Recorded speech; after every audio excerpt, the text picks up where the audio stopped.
warahmatullahi wabarakatuh. Jumpa lagi dengan saya, Henny Jacobs. Dalam materi kali ini, pengasuhan positif untuk anak usia dini.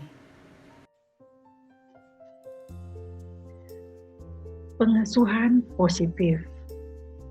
Kita akan mendalami seperti apa sih pengasuhan positif itu.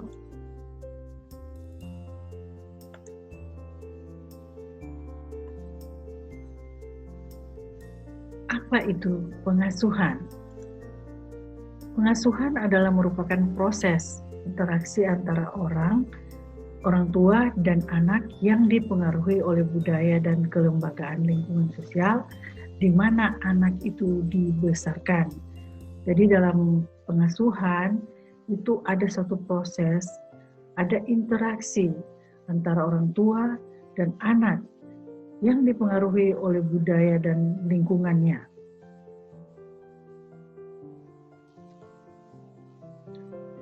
Apa yang dimaksud dengan pengasuhan positif? Pengasuhan yang dilakukan dengan penuh kasih sayang kepada anak dan mengedepankan kepentingan anak agar tercipta hubungan yang hangat antara anak dengan orang tua. Jadi positifnya di sini itu adalah penuh kasih sayang, kemudian anak diutamakan sehingga tercipta hubungan yang hangat antara orang tua dan anak. Itu ya yang dimaksud dengan pengasuhan positif. Mengapa pengasuhan positif penting? Pertama, meningkatkan kualitas interaksi anak dengan orang tua. Jadi biasanya tidak dilakukan, tetapi sekarang dilakukan tuh meningkatkan kualitas hubungannya, meningkatkan kualitas interaksinya, memiliki kedekatan anak dengan orang tua, mengoptimalkan tumbuh kembang anak karena adanya stimulasi, adanya perhatian dari orang tua. Kemudian mencegah perilaku-perilaku menyimpang. Kalau didampingi terus, kalau anak distimulasi terus, maka peluang untuk melakukan perilaku menyimpang itu sangat kecil. Mendeteksi kelainan pada tumbuh kembang anak. Jadi perlu dilihat kenapa sih anak ini begini, kok bolak-balik keluar kamar mandi, atau sering menggaruk-garuk badannya, atau apa saja. Itu bisa dilihat ada apa dengan anaknya, ada kelainan apa dengan anaknya. Nah, kapan pengasuhan itu dilakukan? Pengasuhan dilakukan tanpa henti dari sejak anak dalam kandungan hingga dewasa. Itu namanya pengasuhan. Jadi bukan berarti sampai 5 tahun masa balita, tapi pengasuhan sampai anak itu dewasa. Di mana pengasuhan dilakukan? Di rumah, di sekolah, di masyarakat. Dalam kondisi situasi COVID-19, anak-anak cukup bermain di rumah bersama bunda dan kedua orang tuanya, ataupun dengan orang-orang yang berada di dekatnya. Siapa yang terlibat? Semua orang dewasa di rumah itu terlibat atau bertanggung jawab dengan pengasuhan. Guru, kepala sekolah, dan pengelola juga bertanggung jawab dan terlibat di dalam pengasuhan anak. Kemudian tetangga dan lingkungan sekitarnya. Jadi tetangga, kadang-kadang kita tetangga aja tidak saling kenal atau tidak saling menyapa. Tetapi penting bagi kita untuk silaturahmi agar supaya bisa membantu terlibat dalam pengasuhan anak. Terlibat dalam arti apa yang dilakukan tetangga itu menjadi contoh bagi anak, sehingga kalau memang itu baik, kita bisa memperlihatkan kepada anak, oh itu tetangga seperti ini. Tetapi jika tetangganya misalnya kurang berkenan dalam perilaku, kita bisa berkomunikasi sehingga tidak mempengaruhi tumbuh kembang anak. Prinsip dalam pengasuhan.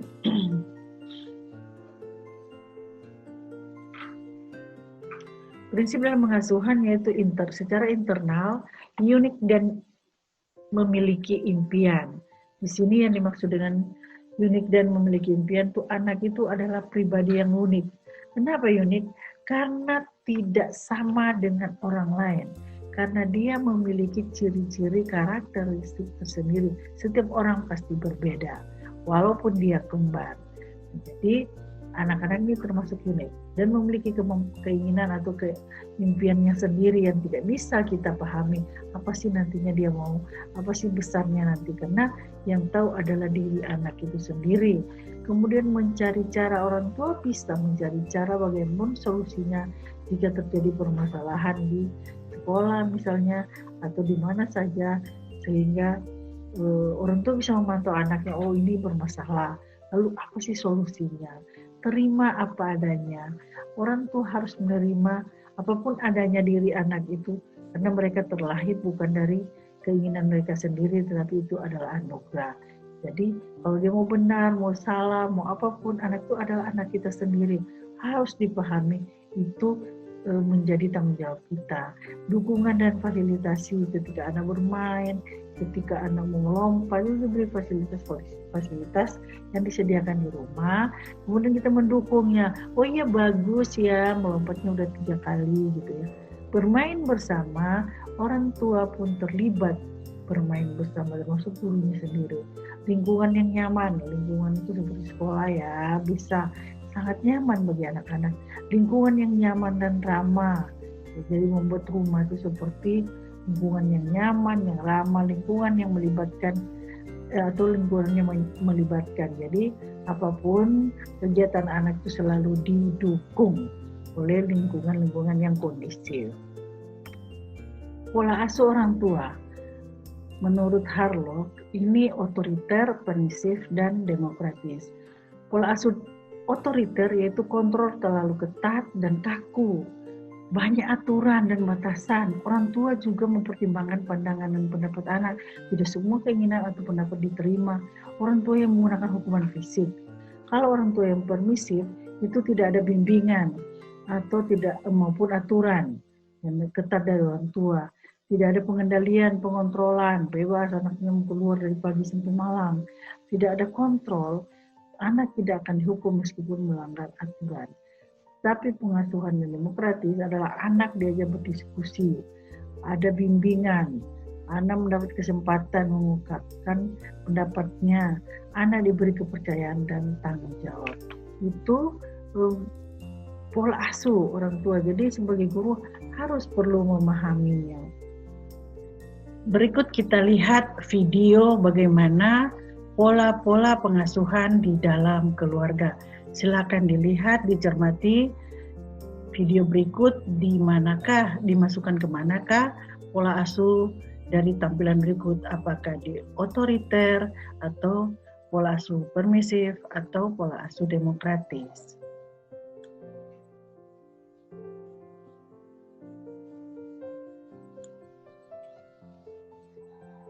Jadi, jawabannya apa? Ini tidak membuat anak lebih pandai. Kamu gimana sih? Pertanyaan gini aja kamu nggak bisa jawab. Dipikir dong. Ini tidak membuat anak menjadi lebih baik. Kamu pecahin ini barusan. Kamu bisa megang yang bener nggak sih? Ini tidak membuat anak-anak belajar bertanggung jawab. Kalian kalau lagi ya, ibu tinggalin kalian di jalan ya. Ini tidak akan membuat anak lebih disiplin. Nilai kakak kamu tuh jauh lebih bagus dari nilai kamu. Kenapa sih kamu tidak bisa menjadi kakak kamu? Ini semua perundungan atau bullying. Perundungan oleh orang tua menyakiti anak-anak, menggerus harga diri mereka, menjadikan mereka minder, dan bisa mendorong mereka melakukan hal-hal destruktif. Inilah yang membantu anak Anda menjadi pintar. Jadi jawabannya apa? Walau, coba anak yang masih kamu belum paham, ibu coba jelaskan.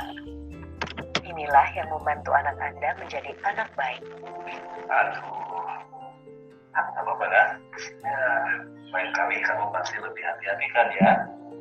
Maafin aku ya Pak. Iya. Inilah yang membuat anak Anda bertanggung jawab. Sudah nak. Sudah bertengkar, ayo baikan lagi. Ya Pak, maafin aku ya Dek. Inilah yang akan membuat anak Anda disiplin. Apa yang sulit dengan mata pelajaran ini buat kamu? Nanti Bapak bisa bantu Bibi. Kalau Anda ingin anak menjadi baik, pede dan pintar, besarkan mereka dengan kasih sayang, peduli, dan komunikasi yang lembut. Ya Pak, kasih ya Pak.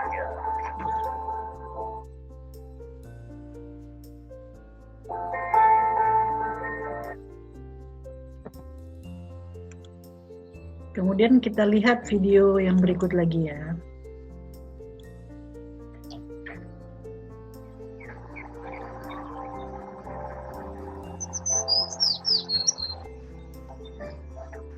Bagaimana ia sudah tanggal segini, belum juga punya uang. Bapak ditimpa oleh mandor. Mana kebutuhan keluarga banyak sekali, buat makan, bayar listrik, dan sekolah Agus dan Dewi. Wanita, Sepertinya ibu masih marah pada aku. Dari tadi diam saja, tidak bicara sepatah kata pun pada aku. Aku ini memang anak nakal, pasti tidak suka pada aku. Tapi aku juga kan tidak suka didiamkan begini.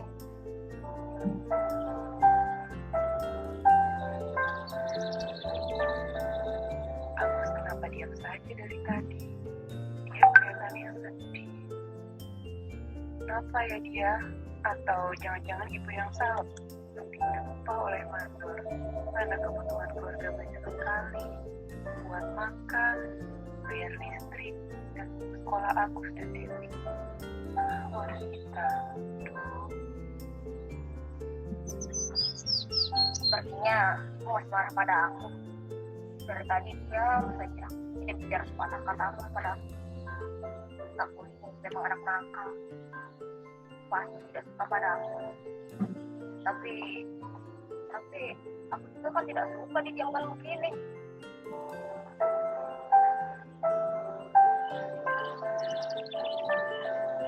Agus kenapa diam saja dari tadi? Dia kelihatannya sedih. Kenapa ya dia? Atau jangan-jangan ibu yang salah? Ibu terlalu keras pada dia barangkali. Apa mungkin ibu sudah salah dalam melakukan dia? Mungkin juga. Baiklah, kalau begitu, lain kali ibu harus lebih sabar. Tidak boleh terlalu sering marah pada anak-anak.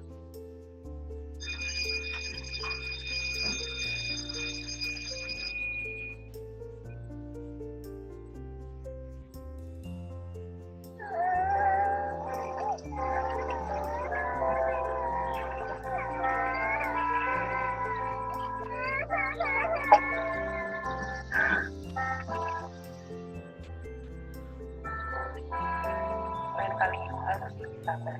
Tidak boleh terlalu sering marah pada anak-anak. Kaget ya nak? Tidak apa-apa, kan Kak Agus dan Tita tidak sengaja. Yuk kita bersihkan sama-sama. Tolong ambilkan kain lap nak. Berikan kepada Kak Agus.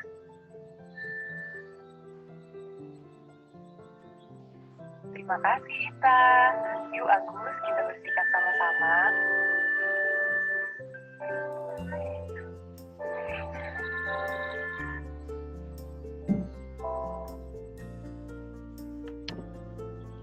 Nah, itu video yang tergambar di dalamnya bagaimana pola-pola dalam pengasuhan. Silahkan dicermati ya. Selanjutnya kita lanjut ke slide berikut, yaitu penting diingat, tidak ada anak yang memiliki naluri alami berbuat nakal, tetapi pola asuhlah yang menjadi salah satu penyebabnya. Jadi ini yang harus kita ketahui, bahwa tidak ada anak yang nakal. Kalau pola asuh kita sudah sesuai, maka itu akan menjadi salah satu sebab anak tidak akan berbuat nakal. Kita bisa mengarahkannya dan tidak hanya menyalahkannya. Perlakuan yang salah pada anak yaitu kekerasan fisik, penelantaran anak, kekerasan seksual, dan kekerasan emosional. Strategi positif, pengasuhan positif. Ciptakan suasana rumah yang aman dan nyaman. Ciptakan suasana positif yang mendukung proses belajar. Lakukan proses belajar di rumah dengan disiplin positif. Berikan ekspresi yang realistis pada saat anak belajar. Orang tua tetap tenang dan rileks. Orang tua menyiapkan berbagai kegiatan selain yang sudah disiapkan oleh guru. Libatkan anak dalam berbagai aktivitas di rumah, mengajak bermain dengan permainan yang edukatif. Orang tua dapat membacakan buku, mengajak anak membaca bersama-sama atau bercerita. Ini adalah strateginya. Jadi kalau ada pertanyaan, aduh Bu, anak saya begini-begini, aduh Bu, si Adip, aduh susahnya diatur gitu ya. Tadi sudah di video, sudah tergambar bagaimana cara mengatasinya. Sebenarnya tidak harus dengan emosi. Nah ini adalah salah satu, ini adalah strategi atau trik-trik dalam pengasuhan positif. Apa yang harus dipahami orang tua dalam pengasuhan positif? Memahami tahap perkembangan anak, memahami komunikasi efektif, memahami disiplin positif. Itu yang harus dipahami oleh orang tua dan guru harus menyampaikannya kepada orang tua. Jadi kita harus tahu sebenarnya tahap-tahap perkembangannya. Belum masuk ke tahap itu sudah dipaksakan seperti ini. Jadi tahap itu harus diketahui, memahami komunikasi seperti video tadi ternyata lebih sejuk, tidak terpaksa, tidak memarahi anak, dan memahami disiplin positif. Artinya tidak juga semua keinginan anak dituruti. Ada aturan-aturan yang harus ditaati, tetapi disiplinnya secara positif. Ini salah satu video bagaimana anak meniru apa yang dilakukan orang tua.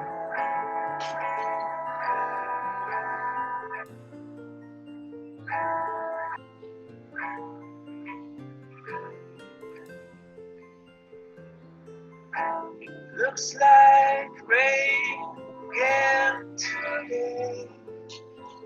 Dark clouds gather, fill the sky. Don't know how to talk to you, just know how to say goodbye.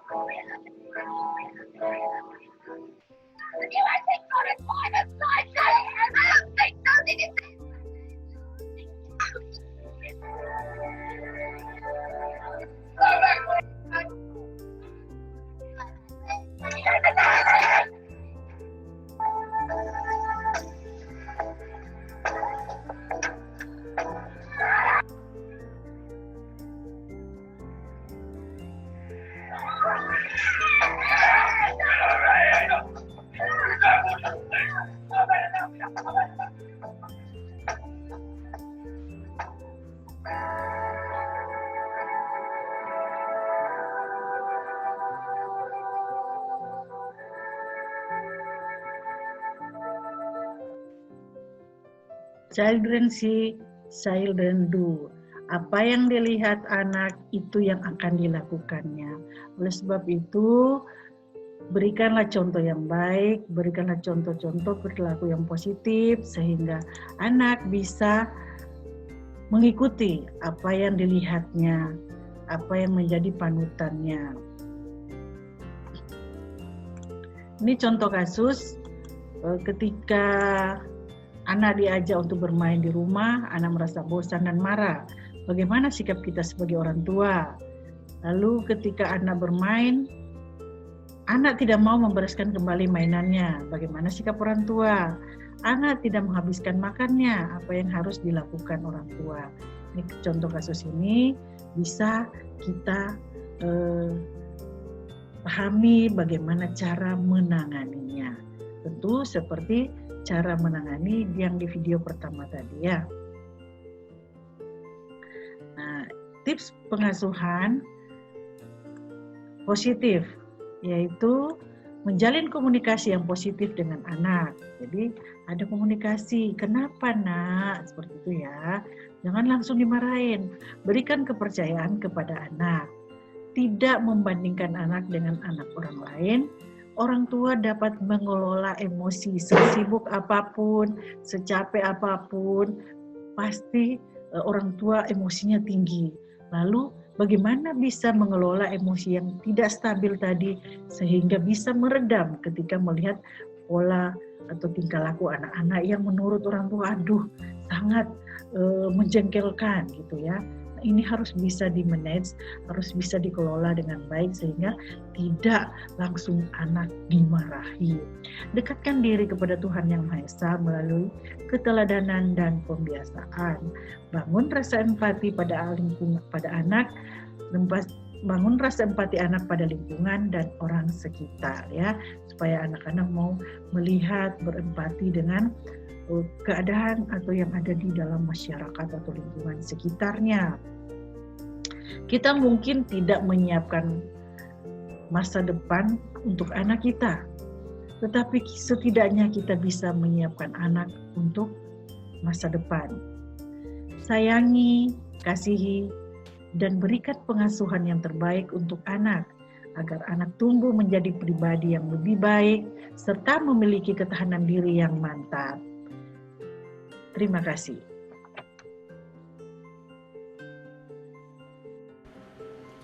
Demikian materi kita kali ini. Semoga apa yang telah saya sampaikan bisa bermanfaat. Salam sukses.